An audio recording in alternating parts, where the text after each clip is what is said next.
سارہ کہہ رہی ہیں السلام علیکم، وعلیکم السلام۔ میرا بیٹا 3 سال کا ہے، بہت ضدی ہے اور کوئی بات نہیں مانتا، کیا کروں؟ اچھا دیکھیں، ضد کا مسئلہ ہم نے پہلے بھی ڈسکس کیا ہے اور یہ بار بار یہ سوال آئے گا، اور اگر آپ ساتھ تھوڑی سی وضاحت بھی کر دیں کہ کس طرح کی ضد کرتا ہے، کس معاملے میں کرتا ہے، تو اس سے بھی آسانی ہو جاتی ہے۔ لیکن 3 سال کا بچہ جو ہوتا ہے نا، وہ ایسی ایج ہوتی ہے کہ بچہ چاہتا ہے کہ جو میں کہہ رہا ہوں وہ پورا ہو جائے، کیونکہ اس سے پہلے تک ہم ایسے کر رہے ہوتے ہیں کہ اکثر بچے کی چھوٹی چھوٹی خواہشات ہیں وہ ہم اس کو پوری کر دیتے ہیں۔ اب ہر عمر میں ہمیں یہ دیکھنا ہوتا ہے کہ کون سی چیزیں بچوں کے لیے خطرناک ہیں، وہ ہم نے ان کو نہیں دینی۔ کچھ چیزوں پہ ہم نے نو کہنا ہوتا ہے۔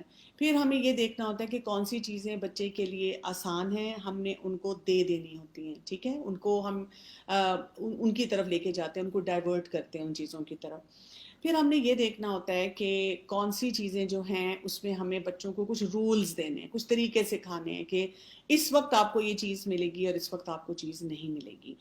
اس میں بھی نا مسئلہ والدین کے صبر کرنے کا اور والدین کے دماغی طور پہ کلیئر ہونے کا ہے، کیونکہ اگر آپ کلیئر ہیں اور آپ اپنے بچے کو بار بار وہی میسج دیتے ہیں جس میں آپ جھنجھلاتے نہیں ہیں، جس میں آپ اریٹیٹڈ نہیں ہوتے، غصے میں نہیں آتے، اور پہلے نو نو نو نو کا، اور بچے نے اپنی پچ بہت ہائی کی اور باپ نے کہہ دیا یس ٹھیک ہے لے لو اب جاؤ تم، تو وہ بچہ جو ہے وہ نفسیاتی طور پہ جو ہے وہ کنفیوز ہونا شروع ہو جاتا ہے۔ اس کو یہ لگتا ہے کہ جو چیز مطلب مجھے چاہیے ہے تو مجھے کیا کرنا ہے، مجھے آرام سے بیٹھ کے اچھا کام کر کے اچھے طریقے سے والدین کو خوش کر کے یہ چیز نہیں لینی، مجھے ضد کر کے لینی ہے۔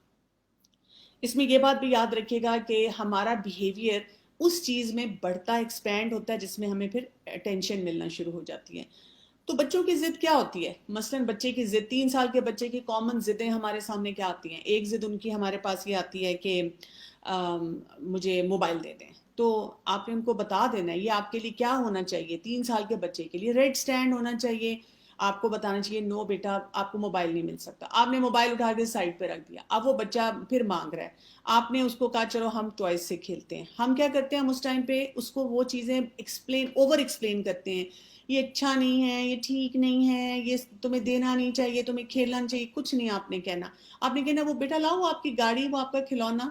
اب وہ بچہ جو ہے وہ آپ سے زیادہ ہوشیاری دکھاتا ہے، وہ کہتا ہے نہیں مجھے تم فون ہی چاہیے اس وقت۔ تو آپ اس کو کہہ سکتی ہیں کہ بیٹا سوری میں نے آپ کو بتا دیا، وہی ٹون آپ کی رہنی چاہیے، میں نے آپ کو بتا دیا نا یہ بھی نہیں مل سکتا، ٹاپک چینج۔ اب آپ اس کو پھر وہ باتیں نہیں بتائیں گی، اس سے تمہاری آنکھیں خراب ہوں گی، اس سے تمہارا یہ مسئلہ ہوگا، یہ ٹھیک نہیں ہوتا ہے۔ اور پھر آپ اس کے بعد کیا کہیں گے؟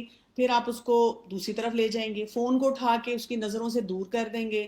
بچہ رو رہا ہے تو پھر روتا رہے اور آپ اپنے کام کرتے رہیں گے۔ تھوڑی دیر بعد بچہ چپ ہو کے جب آپ سے دوبارہ سے کوئی بات کرنا چاہتا ہے تو آپ اسے کہیں گے فون کے علاوہ ہم ہر بات کر سکتے ہیں، اور جیسے وہ کوئی اور بات کرتا ہے آپ خوشی کا اظہار کرتے ہیں۔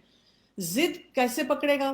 اب والدہ نے پہلے تو فون دیا نہیں، اس کے بعد والدہ جو تھی وہ کسی بات پہ اپسیٹ ہوگی، اب اس کے بعد والدہ جو تھی ان کو کوئی چیز اریٹیٹ کر گئی، اور والدہ نے کیا کرنا شروع کر دیا کہ غصے میں آ کر بہت سی ایسی باتیں کہنی شروع کر دیں جو ان کو نہیں کہنی چاہیے تھی۔